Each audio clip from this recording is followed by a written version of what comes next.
Bonjour à tous et bienvenue dans Le Bruit des Pages, le podcast qui vous parle de lecture sans fioriture. On est ravis de vous retrouver pour ce numéro 20 du podcast, un épisode que l'on sort un peu en avance pour coller avec Halloween, parce qu'aujourd'hui, on va se faire peur, n'est-ce pas Catherine ? Eh oui, on va se faire peur en effet, parce que c'est Halloween, alors j'ai préparé mon déguisement pour ce soir. Je vais essayer de me cacher parmi les groupes d'enfants pour aller récupérer peut-être quelques bonbons. C'est vrai que c'est pas mal comme plan. Moi, je pensais plutôt rester à la maison devant un film d'horreur, tu vois. En ce moment, on est en train de regarder la série sur Jeffrey Dahmer sur Netflix. Cauchemar garanti. Ouais, série que je ne regarderai pas. Mais c'est vrai que les films d'horreur pour Halloween, c'est un grand classique. Et donc pour ce 31 octobre, vous vous en doutez, on vous a préparé un épisode un peu spécial. Et même si ce n'est pas notre genre de prédilection, on a choisi un thème 100% thriller et suspense pour vous donner la chair de poule. Alors sortez les citrouilles, éteignez les lumières et mettez-vous dans l'ambiance. Au programme de ce 20e épisode, il y a Ils étaient 10 d'Agatha Christie, Chute libre de T.J. Newman, L'Institut de Stephen King et la saison 2 de Nobody de Christian Demeter.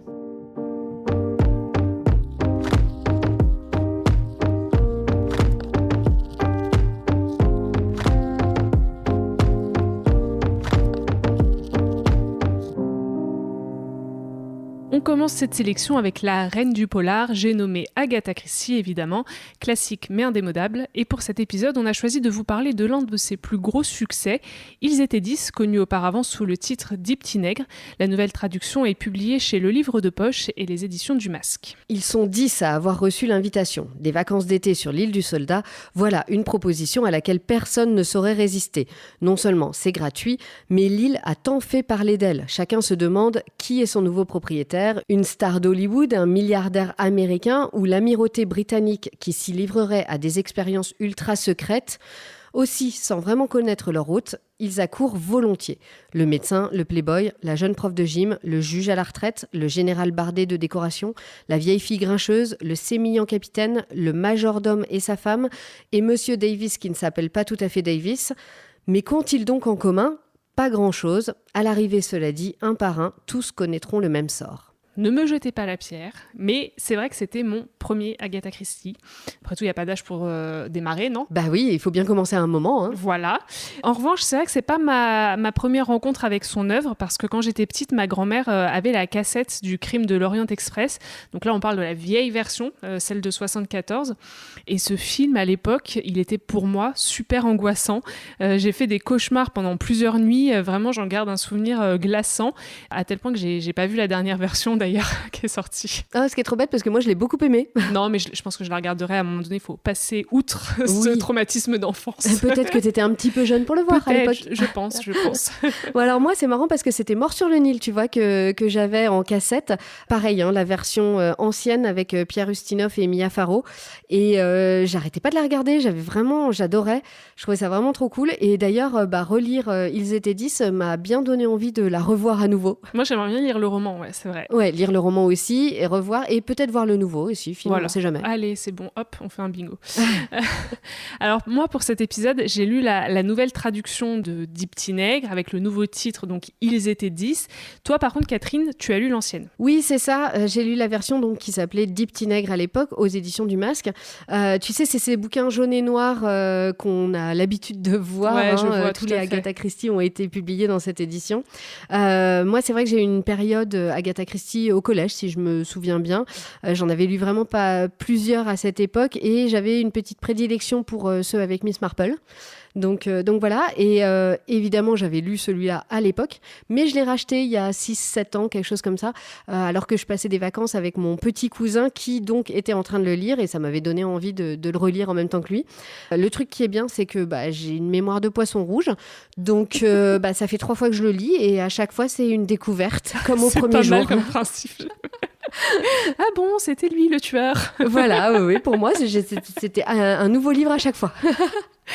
C'est vrai, parce que moi je te comprends aussi, j'ai regardé le Crime de l'Orient Express du coup quand même peut-être 2 fois, et je me rappelle toujours pas qui était le tueur, donc du coup je pense que je vais lire le livre en fait.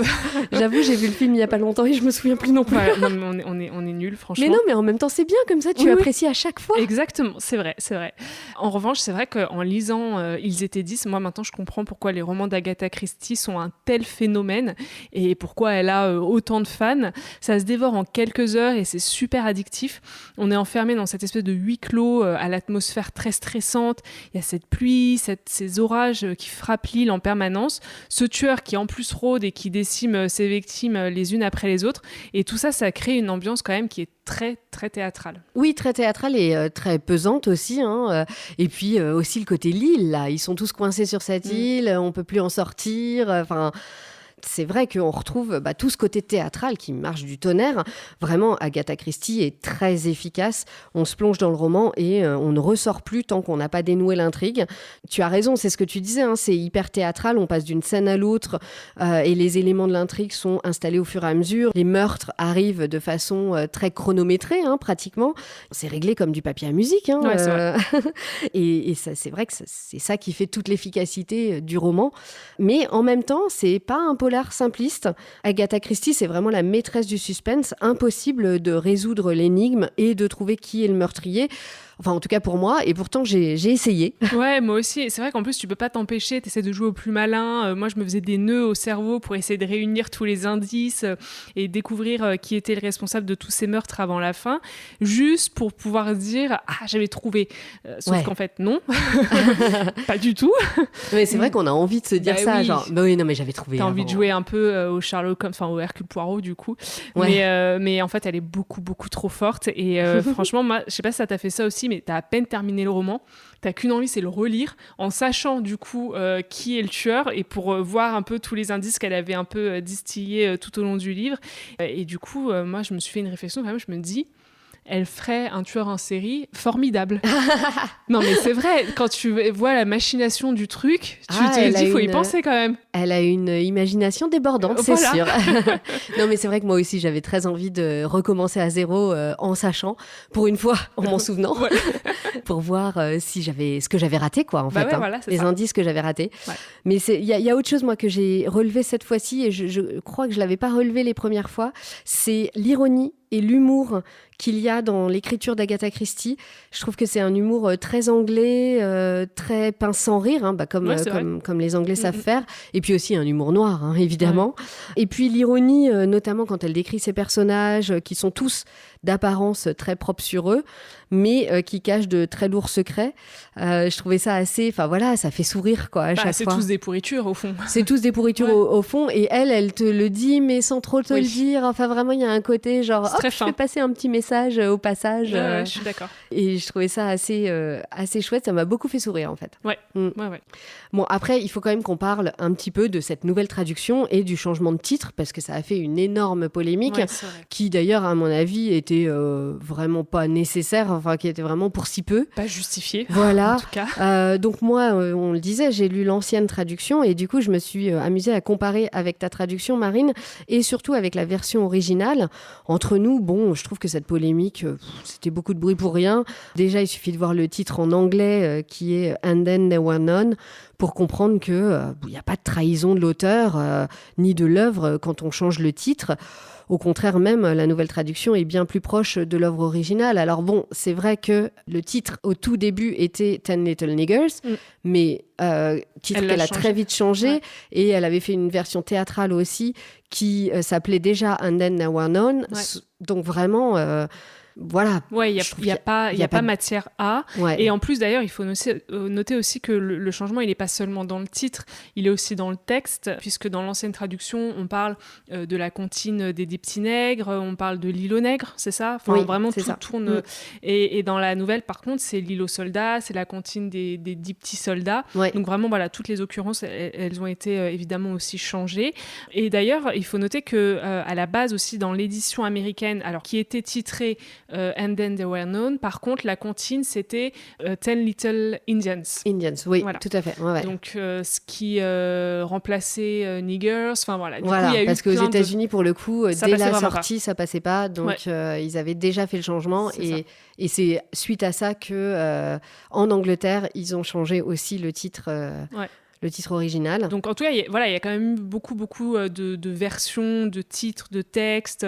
Mais il faut quand même noter que ça s'est pas fait comme ça. C'était quand même une demande à la base aussi de la famille d'Agatha Christie. C'est ça, c'est pas une demande qui vient de nulle part ou de Twitter, quoi. Oui, voilà, c'est ça. Enfin, c'est la famille et les ayants droit qui ont dit on veut changer. À partir du moment où ils décident, c'est aussi en accord avec l'œuvre de l'autrice, quoi. Donc, je trouve pas ça hyper choquant. Et puis, il faut aussi noter que les anciennes versions n'ont pas du tout été bannies ou retirées des librairies et des bibliothèques. Non, voilà, pas du tout. Juste, maintenant, la nouvelle édition s'appelle Ils étaient 10. Ouais, c'est pas fou. Et puis aussi, autre point intéressant, c'est loin d'être le seul livre qui change de titre au cours de sa vie de roman. Par exemple, Léo de Hurlevent, d'après ce que j'ai vu, il a eu au moins 5 ou 6 titres différents. Ouais, c'est assez commun. Donc voilà. Ça arrive en tout cas. C'est ce que tu disais aussi, c'est, quand on en parlait, c'était que ça tombait aussi en pleine polémique avec une autre œuvre et un autre film qui a posé problème, c'était Autant n'emporte le vent. Ouais, sur la question de l'esclavage, il était un peu considéré comme trop complaisant avec l'esclavage. C'est vrai que c'est peut-être ça aussi qui explique l'emballement au moment de l'annonce. Il y a un peu en tout, il y avait aussi les Disney, il y avait certaines... Enfin bon, voilà, il y avait plein de choses qui arrivaient à ce moment-là et du coup, ça plaisait pas à certaines personnes. Voilà, ouais. Écoute. Bon, alors après, à mon avis, c'était des polémiques assez inutiles. Et la conclusion de tout ça, c'est qu'il faut avoir lu au moins une fois dans sa vie, ou 3 fois dans mon cas, Ils étaient 10, parce que c'est un très bon polar, un super divertissement. Ça se lit à grande vitesse et c'est une très bonne introduction à l'œuvre d'Agatha Christie. Ouais, d'ailleurs, tout le monde, enfin, en tout cas, beaucoup de gens me disent que c'est son meilleur. Donc, j'espère que je vais pas être déçue par les autres parce que, évidemment, je me suis mis un peu comme objectif de me lire tous les Agatha Christie, voilà. Et d'ailleurs, j'ai déjà acheté un recueil spécial Noël avec le Noël d'Hercule Poirot et Christmas Pudding. Et déjà, la couverture est magnifique. Et en plus de ça, j'ai vraiment hâte de m'y plonger parce que le titre, ça donne vraiment envie. Et en plus, on est le 31 octobre, donc à partir de demain, on considère qu'on est parti pour Noël, quoi. Ah bah ouais, complètement. Non, mais moi, je te dis, je range les citrouilles, je sors les boules et c'est parti, quoi. Pour cet épisode spécial thriller, j'ai choisi de vous parler du roman de T.J. Newman qui s'appelle Falling en VO, Chute libre en français. C'est paru aux éditions Simon Schuster et chez Albin Michel pour la traduction française.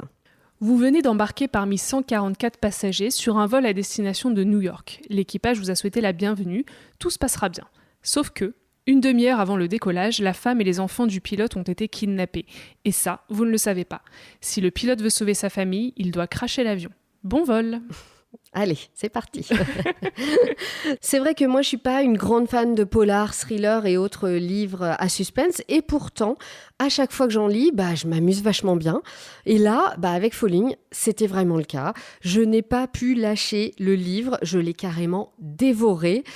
Si vous cherchez une bonne définition de page-turner, là, vous la trouverez tout de suite en lisant Falling, hein. Franchement, on peut pas ne pas comprendre ce que ça veut dire.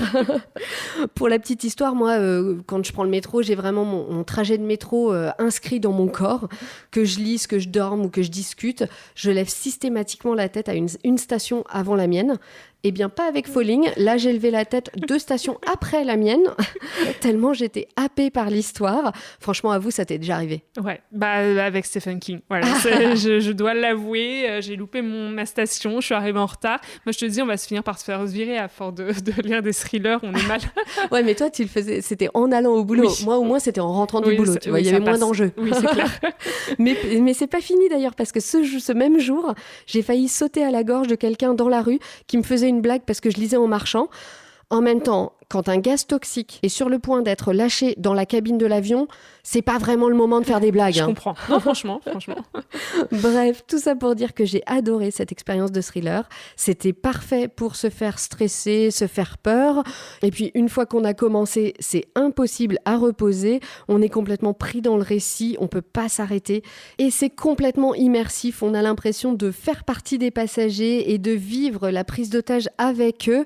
D'où ma réaction un peu vive à la blague du mec dans la rue. Je pense qu'il s'en souvient encore, d'ailleurs. Peut-être. Alors, dans le résumé, par contre, ils utilisent le vous. C'est pareil tout le long du roman aussi ? Alors, c'est vrai que c'est quelque chose que j'ai trouvé bizarre, ce vous dans le résumé, et qui m'inquiétait un peu pour le roman, mais non, pas du tout. C'est pas du tout utilisé dans le roman. C'est vraiment juste pour le résumé 4e de couverture.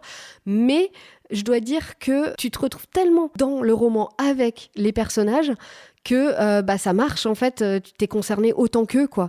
Donc ce vous, il fonctionne pour le résumé. J'aurais pas adoré que ce soit le cas pour le reste du roman, mais tu le comprends et ça fait sens. C'est représentatif, quoi. Voilà, c'est représentatif de ce que tu vis et de l'expérience que tu vis à te retrouver dans la cabine de l'avion avec les passagers, dans le cockpit, avec le pilote, etc. Ok. Et puis alors, l'écriture de T.J. Newman est d'une efficacité imparable. Ça va droit au but et en même temps, elle manie le suspense avec brio. Les cliffhangers sont distillés juste au bon moment pour bien faire monter la pression et te forcer à continuer ta lecture. Tout est habilement fait pour captiver le lecteur et que tu finisses le bouquin en quelques jours, ce que j'ai donc fait. Les personnages aussi sont super. J'ai adoré l'hôtesse de l'air, Jo, et ses collègues qui prennent les choses en main comme ils peuvent. Les relations entre les personnages principaux sont très chouettes, parfois même émouvantes. J'ai failli lâcher une petite larme à un ou deux petits moments. Et même le terroriste, je trouvais très bien construit. J'ai bien aimé que le personnage et ses motivations ne soient pas simplistes et manichéennes. Ça, c'était assez sympa, je trouve. Ouais. Et c'est pas trop cliché, quoi. Voilà, c'est pas trop cliché. Et puis, les passagers, qui peuvent être, eux, pour le coup, assez clichés, mais c'est assez marrant. C'est vrai que quand on a l'habitude de voyager, on les retrouve, quoi. On retrouve vraiment les personnages. Tu les as en tête, quoi. Voilà, c'est ça, assez typique que tu retrouves dans un avion, quoi. Et d'ailleurs, l'autrice, elle semble quand même bien connaître son sujet. Elle-même, elle a dû beaucoup voyager, en fait. Oui, c'est vrai que c'est une réflexion que je me suis faite pendant ma lecture. J'étais étonnée par la précision des descriptions de l'avion et de toutes les procédures pour le pilote, pour les hôtesses de l'air, avant de monter dans l'avion, au cours du vol. Je me disais qu'elle avait vraiment super bien travaillé son sujet. Et en fait, j'ai découvert à mi-lecture que T.J. Newman était hôtesse de l'air, en tout cas jusqu'à la sortie de ce livre, et qu'elle avait écrit ce roman pendant ses escales un peu partout aux États-Unis et dans le monde. Et donc, oui, ça fait complètement sens. Clairement, elle sait de quoi elle parle. On sent son expérience à chaque page. Tout s'explique du coup. Voilà, exactement. Alors maintenant, moi, ce que j'attends avec impatience, c'est une adaptation au cinéma ou sur une plateforme type Netflix ou Amazon. Franchement, on dirait que c'est fait pour le cinéma. Moi, en le lisant, je visualisais complètement les scènes, donc j'ai trop envie de voir ce que ça donnerait en film. C'est vrai qu'en plus, c'est le genre de film qu'on imagine très bien. Il y en a plein des films comme ça, catastrophes dans l'avion, ouais, c'est ça. Tout.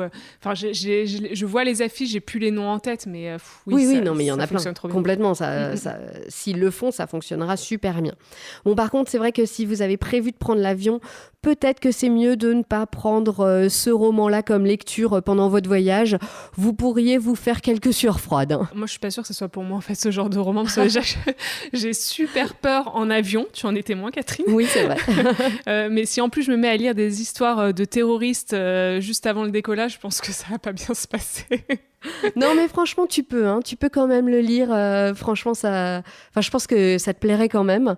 Moi, mon seul regret, d'ailleurs, c'est de l'avoir lu toute seule. À chaque chapitre, j'aurais voulu débriefer avec quelqu'un. Tu sais, c'est vraiment le genre de livre où tu as besoin d'en parler au fur et à mesure, de dire « Non, mais tu te rends compte, il s'est passé ça, mais comment il va s'en sortir ?» et tout ça. Peut-être un peu pour exorciser aussi, tu sais, ton stress et ta peur. Bien sûr. Bref, si vous le pouvez, je vous conseille vraiment d'en faire une lecture commune. Et si vous trouvez personne avec qui le lire, n'hésitez pas à m'envoyer des messages. Je serai là pour commenter avec vous et vous soutenir dans votre lecture, sans spoiler, bien sûr. C'est bien, tu fais le service après-vente. Voilà, c'est ça. Comment faire un épisode spécial Halloween sans parler du maître du suspense, Stephen King ? Eh bien moi qui n'avais jamais ouvert un de ses romans, j'ai décidé de commencer avec l'un de ses derniers, L'Institut, publié aux éditions Albin Michel en 2020. Au cœur de la nuit, à Minneapolis, des intrus pénètrent dans la maison de Luke Ellis, jeune surdoué de 12 ans, tuent ses parents et le kidnappent. Luke se réveille à l'Institut dans une chambre semblable à la sienne, sauf qu'elle n'a pas de fenêtre. Dans les couloirs, d'autres portes cachent d'autres enfants dotés comme lui de pouvoirs psychiques. Que font-ils là ? Qu'attend-on d'eux ? Et pourquoi aucun de ces enfants ne cherche-t-il à s'enfuir ? Beaucoup de questions. Comme pour Agatha Christie, grâce à cet épisode, j'ai découvert Stephen King et en un roman, je suis devenue totalement fan. C'est dit. En fait, cet épisode, il était vraiment dangereux pour nous. On n'avait vraiment pas besoin de se rajouter des polars dans nos piles à lire. Non, mais puis surtout les Agatha Christie et les Stephen King, s'il te plaît, il y en a pléthore, quoi. C'est clair. Tu remplis une bibliothèque rien qu'avec les deux. Bon, c'est vrai qu'en plus, avec des films comme Carrie, moi, j'avais imaginé un peu un auteur d'horreur. Et moi, qui suis pour le coup vraiment pas fan de ce genre, les romans de Stephen King, ça m'attirait pas du tout. Mais je pense que je suis tombée sur le bon. Ouais, c'est vrai que moi non plus, c'est pas forcément un auteur qui m'attire beaucoup. Mais du coup, l'Institut est le bon, comme tu dis, donc ça a donné quoi ? Alors, l'Institut, pour le coup, c'est pas du tout un roman d'horreur. Enfin, moi, je trouve. On est plutôt dans le thriller un peu SF. Les premières pages, d'ailleurs, semblent un peu éloignées de l'intrigue principale. C'est un peu étrange. Mais après cette rapide installation, tout s'accélère. Et là, impossible de lâcher le roman. Moi, j'étais prise au piège. Dès que j'avais un moment pour lire, je me plongeais dedans. J'avais vraiment du mal à m'arrêter. C'est ultra addictif. Et comme dans beaucoup de ces romans, apparemment, l'auteur met en scène dans celui-ci des adolescents qui sont vraiment tous plus attachants les uns que les autres. Ils ont leurs défauts, leurs histoires, leur naïveté même parfois, parce que ce sont encore des enfants. Il y en a même qui sont encore très jeunes. Et dans cet institut qui est comparable à un camp de concentration, Stephen King instille à la fois une atmosphère oppressante et une ambiance d'internat où il y a des histoires d'amour, d'amitié qui se construisent très rapidement. Ça fait un peu colo, tu vois. Enfin, vraiment, il y a ce truc-là, c'est étrange. Mais alors, du coup, le mot camp de concentration, c'est pas un peu fort comme terme ? Non, enfin, en fait, je comprends que ça puisse choquer, mais vraiment, dans ce roman, on assiste à des scènes qui sont assez affreuses parce que ces enfants qui ont tous, du coup, des pouvoirs psychiques particuliers, je vous en dis pas plus, vous le verrez dans le livre, mais ils sont torturés, ils sont un peu traités comme des rats de laboratoire et ils en parlent même dans le roman. Ça fait vraiment penser aux expériences qui ont pu être menées sur certains, pendant la Seconde Guerre mondiale sur les Juifs, etc., dans les camps de concentration. Donc, âme sensible, s'abstenir. Mais moi, ça m'a pas empêché de prendre énormément de plaisir à lire ce roman. Ouais, pourtant, ça a l'air très, très sombre. Oui, mais pas que. Je vous rassure. Parce que moi, ce que j'ai aussi beaucoup aimé, ce sont finalement tous les thèmes sociaux et politiques qui inspirent Stephen King. Le livre, il est sorti en 2019 aux États-Unis, donc en plein pendant le mandat Trump. Et il y a pas mal de piques contre le président conservateur, donc on se doute qu'il l'aime pas trop. Et on sent vraiment tout au long du roman que Stephen King, il se passionne pour certaines questions qui ont traversé cette période politique, comme le complotisme, les fake news. Et je dois dire qu'il avait même un peu d'avance sur la crise Covid et toutes les polémiques anti-vaccins. Je vous en dis pas plus, mais franchement, je pense qu'on ne peut pas s'empêcher d'y penser quand on lit le livre. Ouais. Ça vient malgré soi. Et puis aussi, moi j'ai adoré la fin. C'est super émouvant. Ça termine vraiment le roman en beauté. Moi, j'ai failli aussi lâcher une petite larme. Pourtant, tu sais, je pleure pas beaucoup. C'est pas ton style. Voilà. Donc, franchement, c'est rare que je puisse pleurer en lisant un livre, mais c'est vrai que c'était émouvant. Et puis alors moi, ce qui m'a fait craquer, c'est la dédicace à la fin, parce que Stephen King rend hommage à l'un de ses meilleurs amis et un de ses premiers relecteurs qui est décédé il y a peu, et du coup c'était d'ailleurs un homme qui l'aidait beaucoup sur ses recherches scientifiques. Ah oui. Tout ça pour dire que dans le roman, il y a quand même une once de vérité. Et c'est peut-être ça qui est le plus angoissant au final. Tu vois, d'où tout ce truc de fake news, de complotisme et tout. On ne sait jamais trop un peu où mettre le curseur. Il n'y a jamais de fumée sans feu. Il est très fort pour te faire te dire ce genre de choses, justement. Et oui, exactement. Mais voilà, te poser la question de qu'est-ce qui est vrai, qu'est-ce qui n'est pas vrai. C'est ça. Et vraiment, ne zappez pas la dédicace à la fin, parce que vous allez avoir encore plus peur avec la dédicace. Oh non. Non mais vraiment, moi j'ai très très belle fin de roman. Voilà, une magnifique découverte, moi je trouve même un coup de cœur littéraire, autant pour le suspense du récit que pour tout ce que ça dit de notre société. Bon, ajoutez dans la pile à lire alors. Voilà. Et enfin, on termine cet épisode avec notre sélection BD du mois. Pour ce thème thriller, on vous parle de la saison 2 de Nobody de Christian Demeter, publiée aux éditions Soleil. L'intrigue se déroule lors des années de plomb en Italie, soit en 1970. Au cœur de cet haletant récit choral, l'enlèvement de Gloria, une jeune fille de la haute société romaine. 2 policiers que tout oppose tenteront l'impossible pour la retrouver, tandis qu'en toile de fond évolue une famille dans la tourmente, un spécialiste américain de la prise d'otages, un berger, un tueur fan d'Elvis et du football. Pour être tout à fait honnête, c'est toi, Marine, qui a proposé cette BD en 3 parties. Moi, j'avais pas hyper envie de la lire. À première vue, j'étais pas fan des dessins et je trouvais que le résumé était pas super accrocheur. Mais bon, je t'ai fait confiance et j'ai mis un petit peu de temps à commencer à entrer dans le tome 1. Je trouvais que le début était un peu fouillis, un peu obscur. L'intrigue met du temps à se mettre en place. Mais bon, à la moitié du tome 1, là, ça y est, c'est parti. On entre dans le vif du sujet. Et là, comme pour tous les policiers, je me suis retrouvée embarquée dans l'histoire. Et j'ai pas pu m'arrêter avant la fin de ce tome 1. J'ai dévoré le tome 2 en 30 minutes juste derrière. Parce que dans ce tome 2, le mystère s'épaissit, les fausses pistes se multiplient. Et après, je t'ai harcelée pour que tu me donnes le tome 3 parce que j'avais les 2 premiers et pas le 3e et il me le fallait tout de suite. Je comprends. Moi, j'ai découvert Christian Demeter dans un tout autre genre en lisant son adaptation graphique du roman de Pierre Lemaitre Au revoir là-haut, puis Les couleurs de l'incendie. Et j'ai lu la première saison de Nobody, que j'ai dévoré en quelques heures. Petite précision pour commencer, il n'est pas nécessaire de lire cette première saison pour lire la deuxième. Les deux sont vraiment complètement indépendantes, ce sont 2 histoires différentes, donc pas de panique, vous commencez par la 2, par la 1, peu importe. Alors moi, ce que j'ai beaucoup aimé dans cette saison 2, c'est l'époque dans laquelle se place l'histoire et le fait que ce soit en Italie. Je trouve que c'est une période de l'histoire d'Italie qu'on connaît sans vraiment la connaître, mais qui est très intéressante. La situation politique et sociale de l'Italie dans les années 70 est vraiment parfaite pour les romans et surtout pour les polars, je trouve. D'ailleurs, ça m'a un petit peu fait penser à ce film Romanzo Criminale. Je sais pas si tu connais, qui est sorti en 2005, je crois. Donc c'est assez ancien, mais là, il s'agissait plutôt de mafia, mais une bande d'amis qui grandissaient à Rome avec toutes les histoires de mafia et tout ça. Et ça montrait vachement bien aussi les années 70 en Italie. Et c'était vraiment très, très chouette. Puis après, on revient d'Italie, donc c'était cool d'être dans l'ambiance, dans l'histoire de l'Italie. C'est vrai, ça. Du coup, je connaissais pas ce film, donc je me le note. Ah oui, il est très chouette. Enfin, j'en ai un très bon souvenir. Je l'ai vu il y a longtemps maintenant, mais très bon souvenir. Ok. Moi, ce que j'ai adoré aussi dans cette saison, c'est le contexte politique, puisque c'est un thriller qui se déroule, donc du coup, on le disait, à Rome dans les années 70, durant ce qu'on appelle les années de plomb. En gros, c'est un peu une période extrêmement tendue, où la mafia et les gangs de rue commettent vraiment de nombreux actes terroristes, où les violences explosent et où il y a une opposition politique très forte, évidemment, puisqu'on est en pleine guerre froide, entre l'extrême droite et le communisme. Oui, et puis les années de plomb, c'est surtout les attentats et les enlèvements politiques. On pense aux Brigades Rouges ou à des groupes d'extrême droite en face. Et bien sûr aussi la grande faiblesse de l'État italien, cette corruption qui est partout à la tête de l'État et dans la société. D'ailleurs, ça, j'ai trouvé que c'était hyper bien décrit dans la BD. Ouais. C'est vrai que c'est quelque chose qui est vraiment bien construit et du coup Christian Demeter il installe son intrigue au cœur de ce contexte social passionnant et forcément ça fonctionne très bien. Tout commence avec l'enlèvement de Gloria au début du tome 1 et à partir de là, Christian Demeter installe les pièces de son puzzle, les manœuvres politiques se multiplient, les affrontements entre les pouvoirs judiciaires, médiatiques et les jeux d'influence nous tiennent vraiment en haleine. Et même si les personnages, il faut le dire quand même, souffrent un peu de quelques clichés de genre, t'as genre la journaliste sans scrupules. Oui, c'est vrai que ça, c'était un petit peu poussé. Ouais, il y a le policier bourru mais intègre, l'acolyte un peu chien fou.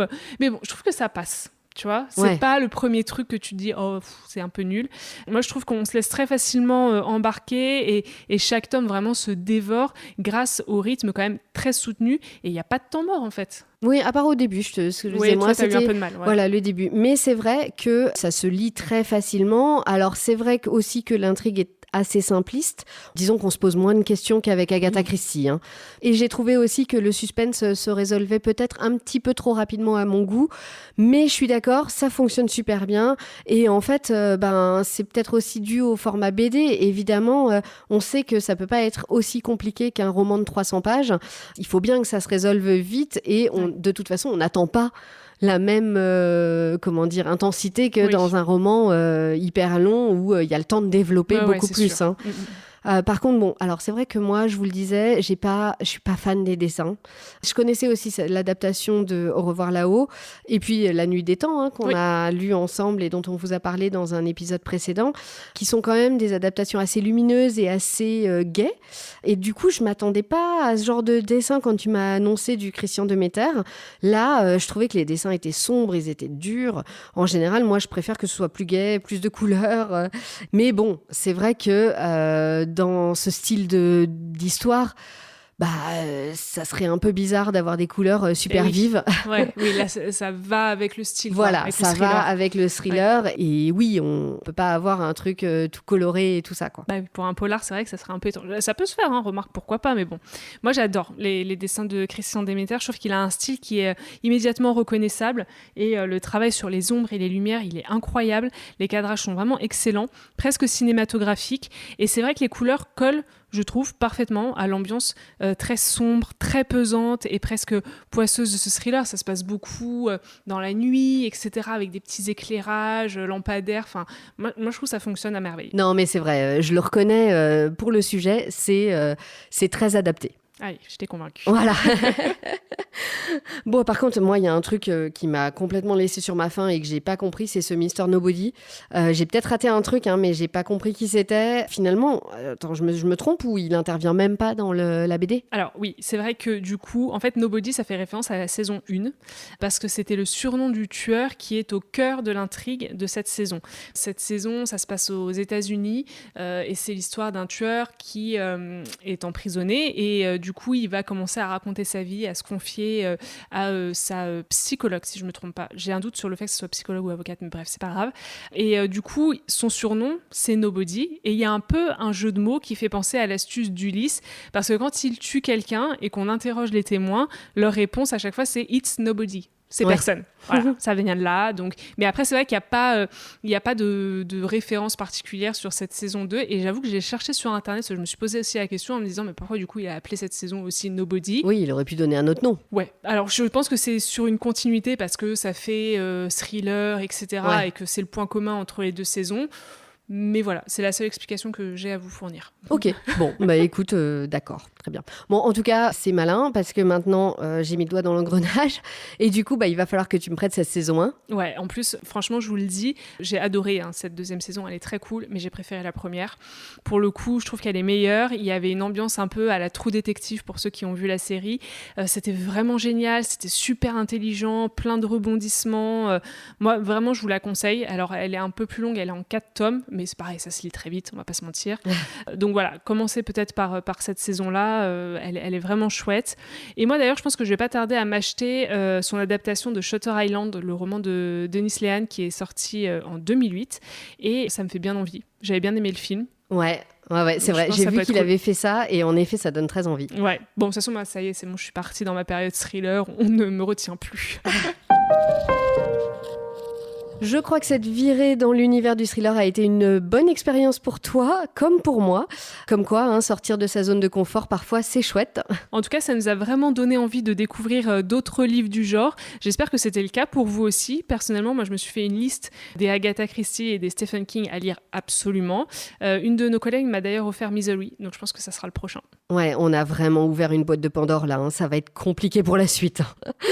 Parce qu'en plus, on s'était aussi noté pas mal d'autres romans pour cet épisode, comme Les 7 morts d'Evelyn Hardcastle de Stuart Thornton, La proie de Dion Meyer et 8 crimes parfaits de Peter Swanson. de quoi faire un 2e épisode dessus. Je pense, clairement. Dans un autre genre, il y a aussi les Cozy Mystery. On vous avait parlé des détectives du Yorkshire de Julia Chapman dans l'épisode de Noël l'année dernière. Mais il y a aussi la série des Agatha Raisin de MC Beaton, par exemple, qui a d'ailleurs été adaptée par la télévision britannique, donc qui fait clairement référence aux Agatha Christie. Par contre, franchement, il ne faut pas s'attendre à retrouver un livre d'Agatha Christie, parce que le Cozy Mystery, tu ne le lis pas pour l'enquête, tu le lis pour l'ambiance. Exactement, ouais. Voilà, vous êtes prévenus. Et en BD, on vous conseille aussi le coffret, moi je l'ai lu, j'ai adoré, Dans la tête de Sherlock Holmes de Cyril Hieron et Benoît Dahan. Pour les fans du genre, c'est vraiment cool. Pas besoin de nous remercier pour l'énorme pile à lire, ça fait plaisir. Bon, on espère que vous avez passé un bon moment avec nous et que vous avez supporté le suspense de cet épisode un peu spécial pour Halloween. Comme toujours, n'hésitez pas à venir nous faire un petit coucou sur Instagram lebruitdespages.podcast ou sur notre site. Vous y retrouverez toutes les infos des livres dont on vous a parlé dans cet épisode. Dites-nous ce que vous en avez pensé, donnez-nous d'autres recommandations de lecture et puis vous pouvez aussi liker et donner votre avis sur Le Bruit des Pages sur les plateformes d'écoute. Et n'oubliez pas l'Instagram de Marine, Au Fil des Pages. Bien sûr. Et comme d'habitude, on termine avec un petit aperçu de nos lectures du moment. On commence avec toi, Catherine. Alors moi, écoute, je suis sur le point de commencer Féminin de Claire Touzard. C'est notre collègue Tiffaine qui me l'a prêté. C'était déjà elle qui m'avait conseillé Le Cœur synthétique, dont je vous avais parlé il y a quelques mois. Et à l'époque, c'était une très belle découverte, donc j'ai une totale confiance en ses conseils et peut-être que je vous ferai un retour bientôt. Et toi, Marine, quelle lecture va-t-on trouver sur ton Insta prochainement ? Alors moi, en ce moment, je suis plongée dans les lectures Charleston, donc je vais pas pouvoir vous en parler tout de suite sur Au Fil des Pages. Il va falloir attendre janvier pour voir les premières chroniques. Mais je vais aussi commencer un autre roman japonais qui s'appelle Tant que le café est encore chaud de Toshikazu Kawaguchi. Voilà, Le Bruit des Pages, c'est fini pour aujourd'hui. On se retrouve dans un mois pour un nouvel épisode. D'ici là, attention à l'overdose de bonbons, bonne lecture à tous et rendez-vous à la prochaine page.